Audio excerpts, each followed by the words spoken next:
Hostel खाद्य खाई आखि बुझिले छात्री विषाक्त खाद्य नहींगला जीवन चिकित्साधीन अवस्था घटिला मृत्यु। एबे भी 50 रु अधिक छात्र छात्री अवस्था गुरुतर समस्तंकर चलीछि चिकित्सा। सेपटे छात्री मृत्यु को नहीं देखा देइछि उत्तेजना।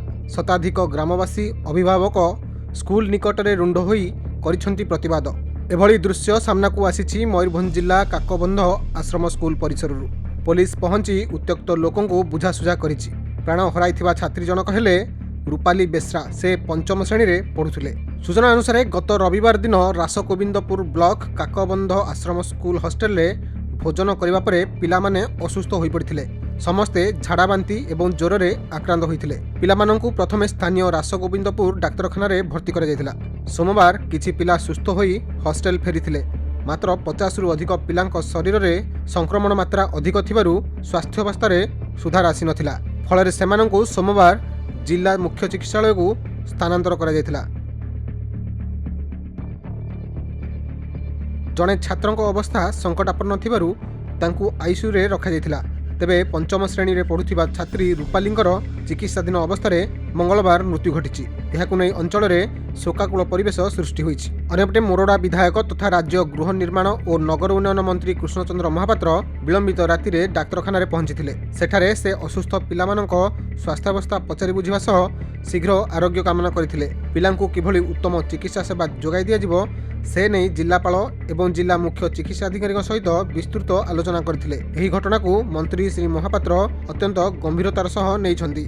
से कहिसंती जे पिलांक स्वास्थ्य सह खेल खेला जाई पारिबो नाही। खाद्यर मान एवं स्वच्छता रक्षारे जदि काहार अवहेला रहिछि ताहार तदंत करा जिवो। पिलांक एभली स्थिति पई जेउ माने दायी सेमानक विरोध रे दृढ़ कार्यानुष्ठान ग्रहण करा जिवो बोली मंत्री स्पष्ट करिसंती।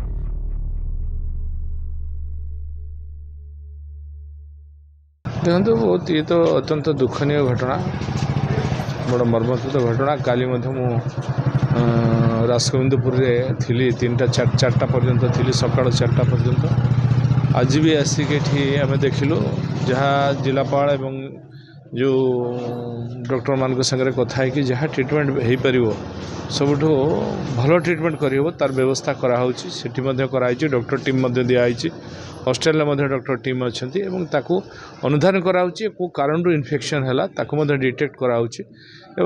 किसी पिला आज 60 पाखापाखि पिला ये शिफ्ट कराई। आम विभिन्न जगह आम्बुलांस करके शिफ्ट कर ट्रिटमेंट आरंभ होती। काली गोटे पिला को आम शिफ्ट करूँ से पिला आईसीयू रे अच्छी। बर्तमान तार जहाँ प्रकार दरकार ताकू आम डायरेक्ट शिशु भवन संगे स्पेशलिस्ट मान संगे डिस्कसन करके तार ट्रिटमेंट ये होमें चेष्टा करुचु खूब जल्दी केमती समस्ते सुस्थ हो जातु। भगवान पाखे मोर भी प्रार्थना छुआ मैंने छोट छोट छुआ मैंने केमती सुस्थ हे जल्दी सुस्थ हे तार पूरा डॉक्टर टीम लगी आम मैंने पूरा अनुधान रखीचु। जिलापाल पूरा तदारख कर पूरा समस्ते गुरुत्वर सहित देखा। मत लगुच जेहेतु इन्फेक्शन होती इन्फेक्शनटा कटिया समय लगुच जे पिला को किसी असुविधा फिल होता बेटर ट्रिटमेंट देवाई व्यवस्था कर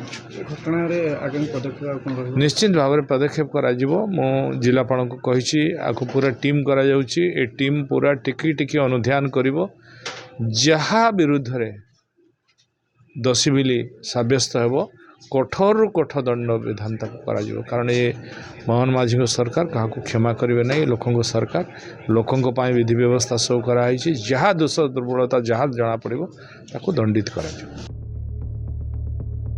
मयूरभंजरू प्रदीप्त होता रिपोर्ट खबर ओडिशा।